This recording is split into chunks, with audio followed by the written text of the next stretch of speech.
Shalom, selamat pagi saudara yang diberkati, umat Tuhan yang dikuduskan di dalam nama Tuhan Yesus Kristus. Nama Yesus adalah menara yang kuat, kesanalah orang berlari dan diselamatkan. Ketika kita berseru-seru kepada Tuhan, maka Ia pasti akan memperhatikan keadaan umatnya. Firman Tuhan berkata di dalam Mazmur 121 ayat 1 dan 2, "Kulayangkan mataku ke gunung-gunung, dari manakah datangnya pertolonganku? Pertolonganku datangnya dari Tuhan semesta alam, penjaga Israel, yang tidak pernah terlelap. Ia tidak pernah akan membiarkan kita."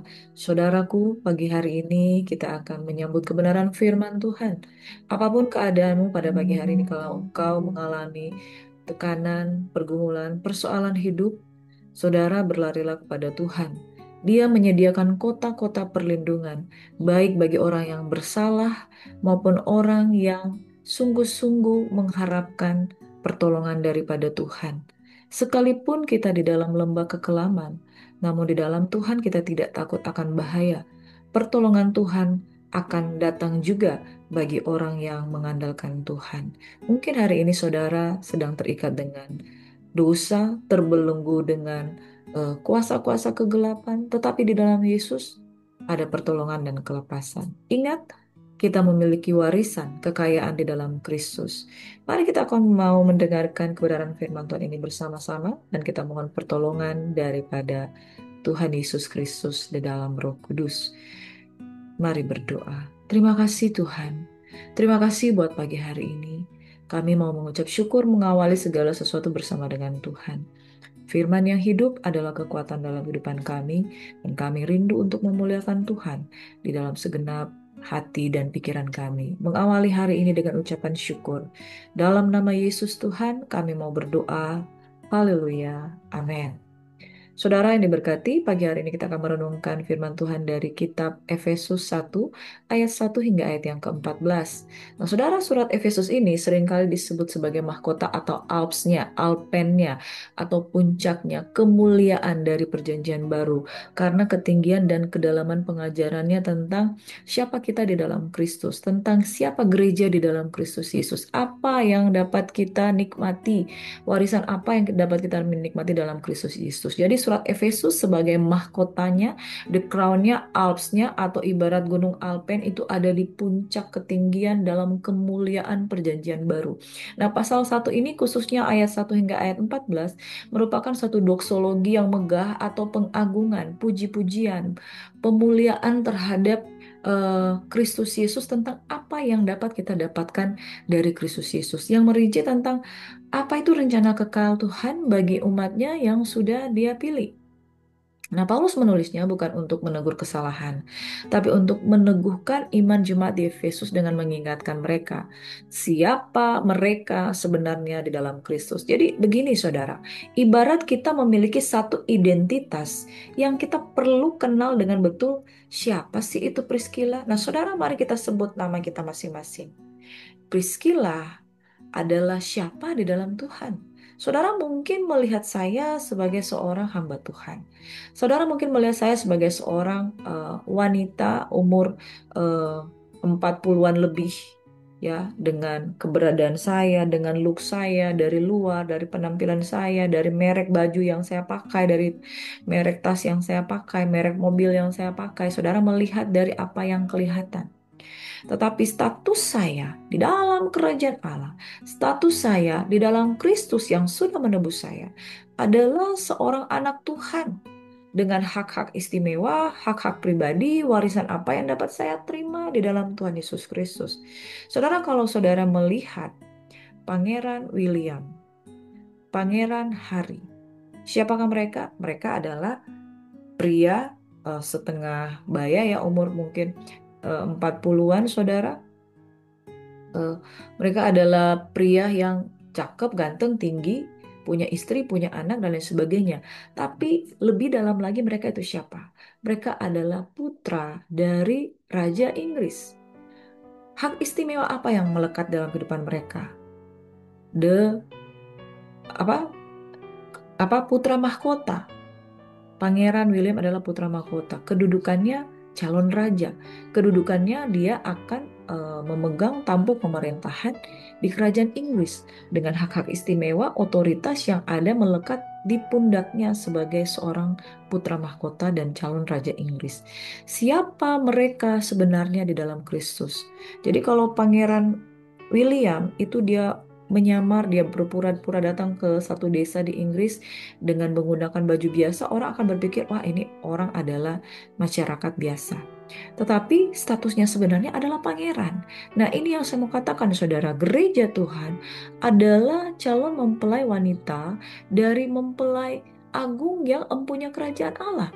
Nah, Bapak Ibu Saudara, betapa mulia dan agungnya status orang ini.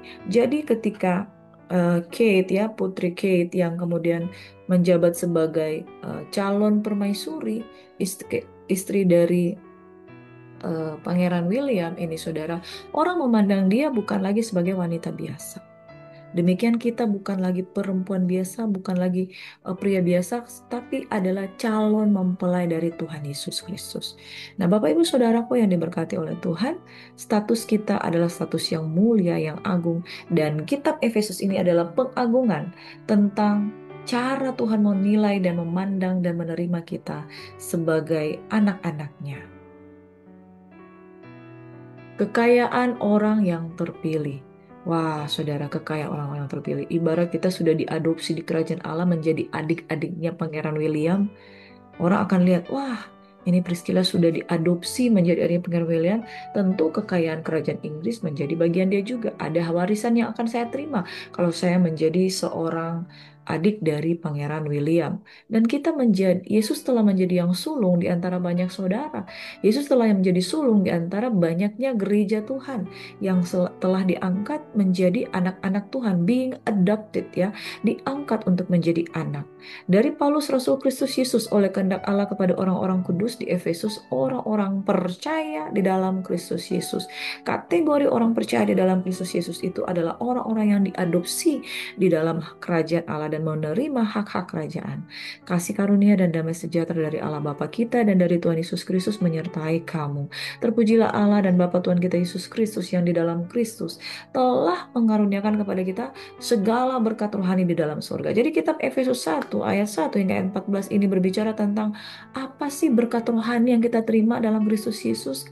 Di dalam Kristus telah mengaruniakan kita segala berkat rohani.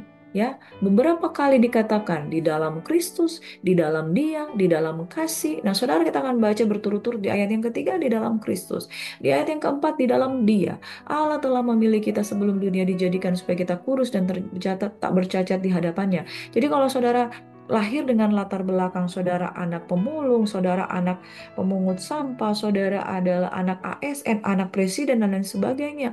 Tapi sebelum dunia dijadikan, kita sudah dikuduskan tak bercacat, sudah dipilih oleh Tuhan untuk menjadi somebody, someone, saudara. Nah, saudara, yang pertama di dalam Kristus kita diberikan berkat rohani, yang kedua di dalam Dia Tuhan telah memilih kita, di dalam ayat yang kelima di dalam kasih Ia telah menentukan kita dari semula oleh Yesus Kristus untuk menjadi anak-anaknya. Jadi beberapa status yang kita terima di dalam Kristus menerima berkat rohani, bahwa di dalam Allah Dia telah memilih kita sebagai anak-anak yang dikuduskan. Di dalam kasih-Nya Dia telah menentukan kita untuk menjadi anaknya sesuai dengan kerelaan kehendaknya. Jadi saudara, dikatakan bahwa Dia memilih kita menurut kerelaannya, menurut pemilihannya. Ya, bukan kamu yang telah memilih aku, tetapi aku yang telah memilih kamu dan aku telah menetapkan kamu untuk pergi dan menghasilkan buah. Dan buah yang ada padamu itu tetap adanya. Supaya terpujilah kasih karunia-Nya yang mulia yang dikaruniakan kepada kita di dalam Dia yang dikasihinya. Yang berikutnya di dalam Dia, oleh darahnya kita beroleh penebusan yang yaitu pengampunan dosa menurut kekayaan kasih karunia-Nya yang dilimpahkannya kepada kita dalam segala hikmat dan pengertian. Nah, saudara, jadi sekali lagi saya mengulang-ulang tidak bosan-bosannya. Di dalam Kristus diberikan berkat rohani. Kristus, nama ini adalah menara yang kuat. Di dalam Allah, di dalam Yahweh, di dalam seluruh kepenuhan Tuhan, kita telah dikuduskan dan dikatakan tak bercacat di hadapannya sempurna. Di dalam kasih-Nya kita menjadi anak-anaknya. Di dalam Dia oleh darahnya yang kudus kita ditebus, kita diampuni. Nah, saudara, this is very amazing, saudara. The gift yang begitu luar biasa. Mendapat warisan rohani, menjadi orang yang dikuduskan, menjadi anaknya, menjadi orang yang ditebus. Wow, saudara, adakah iblis dapat mencuri eh, kasih karunia Tuhan yang Tuhan berikan dalam kehidupan kita? Tidak ada, saudara.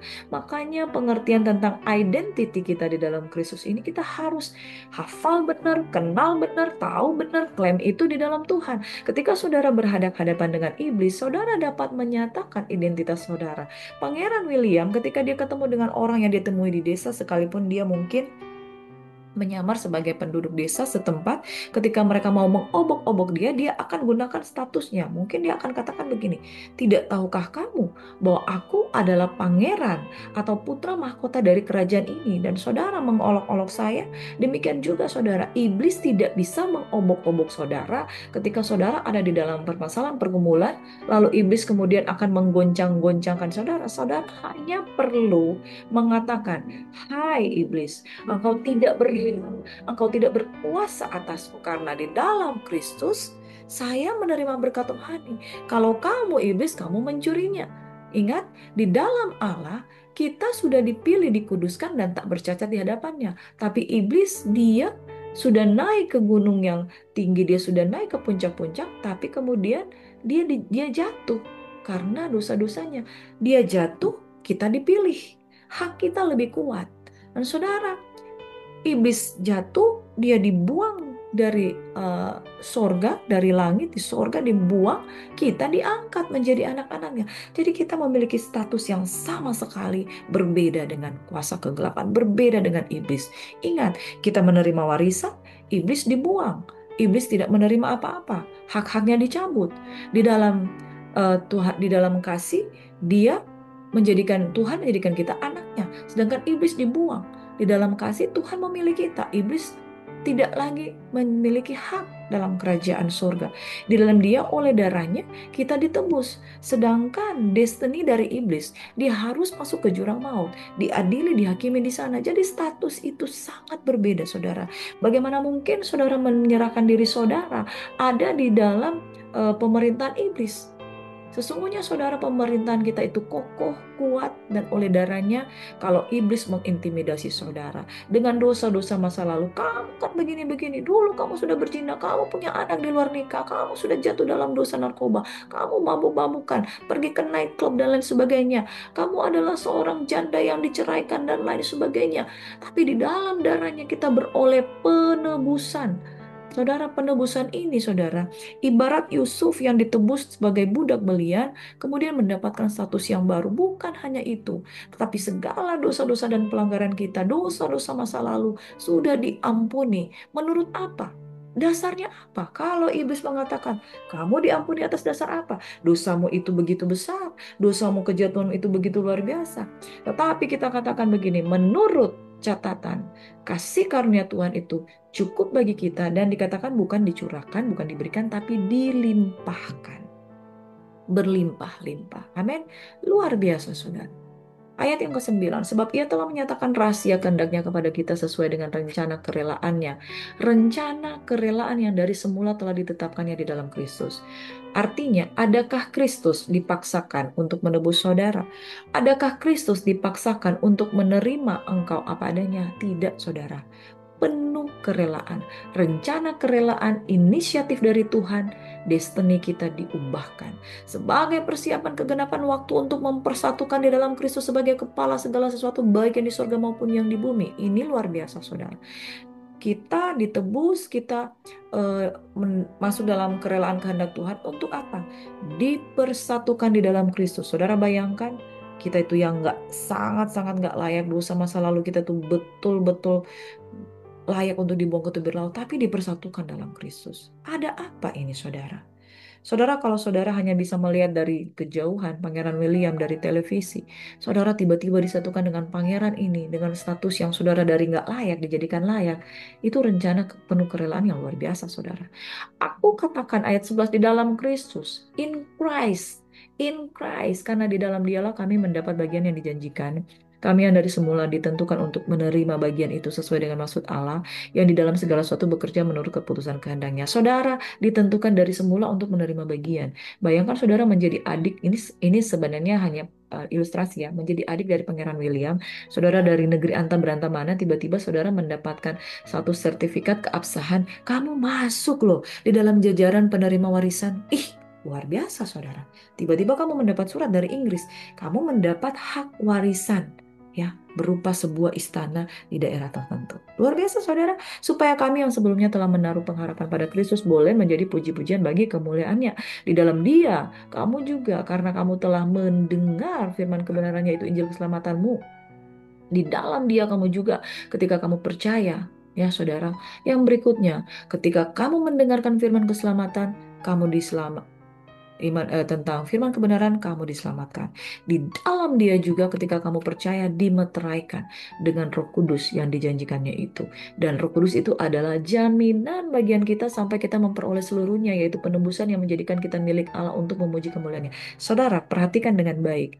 Roh Kudus sebagai jaminan, Roh Kudus sebagai materai, untuk satu saat nanti pemeteraian ini akan memberikan saudara legitimasi untuk menerima kepenuhan dari semuanya. Jadi ini seperti cicilan. Saudara pernah mengambil kredit di bank, saudara akan tekan kontrak dulu dengan pimpinan dari cabang, tekan kontrak tentang hak-hak yang saudara dapatkan, berkontrak di sana, kemudian dicap materai, dan dikatakan di situ saudara akan mendapatkan hak untuk misalnya ya di bank itu mendapatkan pinjaman sebesar 1 miliar. Nah, sekarang jaminannya ini surat kontraknya dulu dimeteraikan. Nanti kamu akan menerima itu. Atau saudara mungkin berkontrak ya, berkontrak dengan perusahaan rekaman. Saudara buat dulu surat kontrak, kemudian di kontrak itu saudara bertanda tangan, dimeterai, kemudian ditulis di situ kalau saudara dikontrak menjadi seorang penyanyi dan saudara akan dibayar 2 miliar. Kalau saudara menyanyi selama 3 tahun di lokasi mereka, mungkin di hotel mereka. Nah, saudara, jaminan dimeteraikan legitimasi, memiliki kuasa hukum dan tidak dapat diperdebatkan karena memiliki satu otoritas jaminan. Saudara, kalau saudara punya surat kontrak, di situ ada meterai yang menyatakan bahwa orang ini akan menerima hak-hak tertentu dan kewajiban tertentu. Roh Kudus sebagai jaminan meterai untuk kemudian nanti ketika Tuhan datang penuh kita akan menerima dari Dia, yaitu penebusan yang menjadikan kita milik Allah untuk memuji kemuliaannya. Saudara, kita perhatikan poin yang pertama, identitas kita dipilih dan dikasihi sejak dari kekekalan. Nah, Paulus membuka dengan suara seruan pujian, terpujilah Allah. Makanya kitab ini disebut sebagai kitab doksologi yang memuji-muji tentang pengagungan, tentang kemuliaan apa yang Tuhan berikan dalam kehidupan kita. Pujian ini bukan respon apa yang kita lakukan, tapi apa yang Tuhan telah lakukan di dalam Kristus, apa yang Dia dapat berikan, apa yang Dia dapat lakukan, apa yang Dia dapat anugerahkan dalam kehidupan kita. Yaitu ketika dikatakan dipilih di dalam Dia sebelum dunia dijadikan, bahkan sebelum kita melakukan apa yang baik dan buruk. Saudara, sebelum saudara ditebus, Tuhan sudah mati bagi kita. Sebelum saudara mengenal tentang kebenaran, Dia sudah memilih kita menjadi miliknya. Pemilihan ini bukan atas dasar kamu sudah berbuat apa atau jasa kamu apa, tetapi menurut rencana kerelaan berdasarkan kasih karunia dan kedaulatannya. Tujuannya supaya kita kudus dan tak bercacat, itu sudah ada di planningnya Tuhan. Amin. Jadi saudara tidak mengemis minta kekudusan, Dia memplanningkan untuk menguduskan saudara. Dan ditentukan untuk mengalami pengangkatan. Tuhan tidak hanya memilih kita, tapi menetapkan kita untuk being adopted menjadi anak-anaknya. Ini adalah status yang luar biasa. Bukan sekedar ciptaan, bukan sekedar hamba, tapi anak yang berhak memanggil Allah Bapa. Semua itu terjadi in Christ. In Christ, yang melalui pengorbanannya kita diterima dalam keluarga Allah. Amin. Saudara, perubahan identitas. Perubahan identitas terjadi oleh karena Kristus. Kalau Kristus tidak mati, ini semua tidak akan terjadi. Makanya in Christ alone. Amin.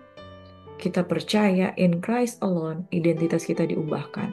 Dan perihal dipilih dan dikasihi sejak awal, itu rencana kerelaannya sebelum dunia dijadikan. Oh, ternyata saya sudah ada di hatinya Tuhan.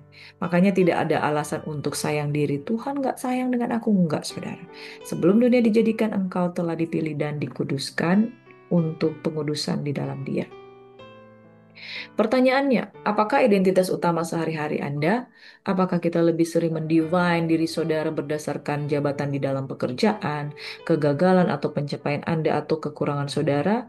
Renungkanlah bahwa identitas tertinggi yang paling pasti Anda adalah engkau anak yang dikasihi yang dipilihnya sejak kekekalan. Katakan, aku anak raja, engkau anak raja, kita semua anak raja. Anak raja memiliki hak kerajaan. Poin yang kedua, rahasia ilahi, penebusan, dan pengampunan. Di dalam Kristus, kita tidak hanya mendapatkan status baru, tapi juga dibebaskan dari masa lalu kita. Nah, saudara, penebusan melalui darahnya, penebusan melalui Kristus yang mati bagi kita. Berasal dari kata dunia perdagangan budak yang berarti membeli kebebasan seseorang. Kita dahulu diperbudak oleh dosa. Diperbudak oleh dosa, jadi kita seperti tidak bisa keluar dari situ. Tapi Kristus membayar tentang kita dengan darahnya yang mahal, kita dimerdekakan. Waktu kita diperbudak oleh dosa, kita tunduk pada kuasa dosa. Dan kita terus-menerus melakukan dosa. Tapi ketika Kristus ada, belenggu diputuskan, kita bebas. Pengampunan dosa ini adalah inti dari penebusan itu. Nah, pengampunan penuh dan total dan Tuhan memiliki eh, hak istimewa untuk melepaskan kita dari dosa. Tuhan tidak mengingat lagi dosa-dosa kita. Kalau kita saudara tanya, Tuhan, apakah Engkau masih ingat tentang dosaku? Tuhan akan katakan, yang mana ya? Saudara, kalau melupakan itu mengampuni, tidak mengingat, itu memang melupakan, tidak ingat. Yang mana ya? Amin.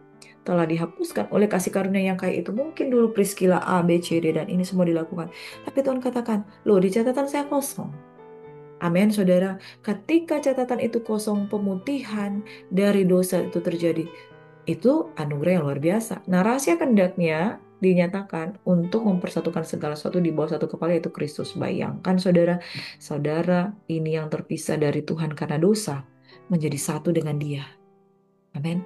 Dia bukan lagi pribadi yang dijauh, tapi pribadi yang dekat, melekat, bahkan menjadi bagian dari kita. Ini merupakan mencakup pemulihan seluruh ciptaan yang di sorga maupun di bumi. Tidak ada lagi gap, tidak ada lagi jarak, tapi dipersatukan. Gereja adalah bagian utama dari rencana pemersatu ini. Gereja tidak terpisah dari Kristus. Gereja adalah Kristus itu sendiri. Ketika dia menjadi kepala, maka tubuh dan dia adalah satu, bukan? Tidak akan berkata kepala di sini, tubuhnya di sini. Tidak. Kepala dan tubuh, yaitu gereja, united as one. Pertanyaan renungan, apakah ada dosa atau kegagalan masa lalu yang masih membelenggu dan membuat Anda merasa bersalah? Renungkanlah bahwa di dalam Kristus saudara telah ditebus, diampuni sepenuhnya, dan hidupmu sekarang adalah bagian dari rencana besar Tuhan untuk pemulihan dunia.